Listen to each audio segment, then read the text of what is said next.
அண்மைச் செய்தி.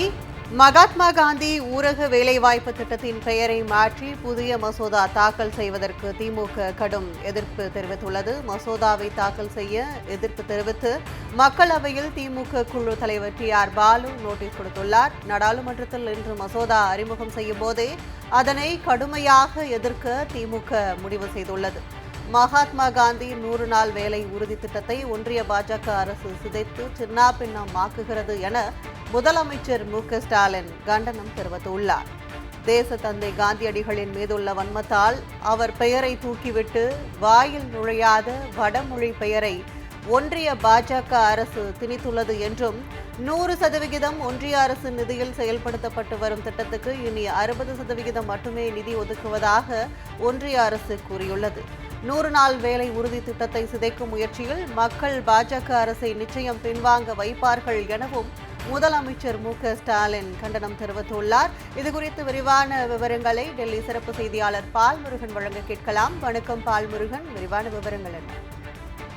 அதாவது 100 நாள் வேலைவாய்ப்பு திட்டத்தினுடைய பெயரை மாற்றி புதிய மசோதா தாக்கல் செய்வதற்கு திமுக கடுமையாக இன்று எதிர்ப்பு தெரிவிக்க முடிவு செய்திருக்கிறது. மசோதாவை தாக்கல் செய்யக்கூடாது என்று திமுக தரப்பில் நோட்டீஸ் வழங்கப்பட்டிருக்கிறது. மக்களவை குழு தலைவர் TR பாலு தான் இந்த நோட்டீஸை கொடுத்திருக்கிறார். இன்று மக்களவையில் ஒன்றிய அமைச்சர் சிவராஜ் சிங் சௌஹான் இந்த மசோதாவை தாக்கல் செய்வதாக அறிவிக்கப்பட்டிருக்கிறது. அப்படி மசோதா தாக்கல் செய்யும் போதே இதற்கு கடுமையாக எதிர்ப்பு தெரிவித்து தாக்கல் செய்யக்கூடாது என்று எதிர்ப்பு தெரிவிப்பதற்காக நோட்டீஸ் கொடுக்கப்பட்டிருக்கிறது. இந்த மசோதாவை பொறுத்த அளவில் மகாத்மா காந்தி பெயரிலான அந்த திட்டத்தினுடைய பெயர் மாற்றப்பட்டு விகசித் பாரத் ஜி என்கிற பெயரில் புதிய மசோதா கொண்டு வரப்படுகிறது. மகாத்மா காந்தி பெயரை முழுமையாக இந்த திட்டத்தில் இருந்து நீக்குகிறார்கள். அது மட்டுமல்ல, ஒன்றிய அரசினுடைய நிதி 40% குறைக்கப்படுகிறது. இனிமேல் அந்த 40% நிதியை மாநில அரசுகள் தான் ஏற்க வேண்டும்.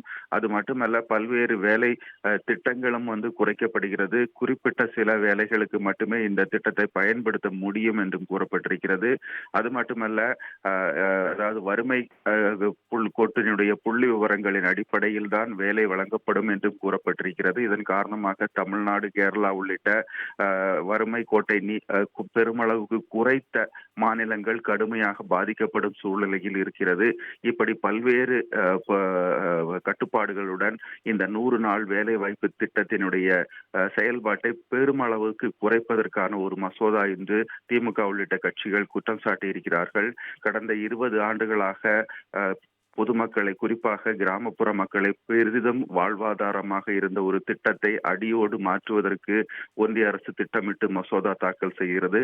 இதற்கு தான் திமுக எதிர்ப்பு தெரிவிக்க திட்டமிட்டிருக்கிறது. இன்று மக்களவையில் நோட்டீஸ் கொடுக்கப்பட்டிருக்கிறது. கற்பகம், விரிவான விவரங்களுக்கு நன்றி பால்முருகன்.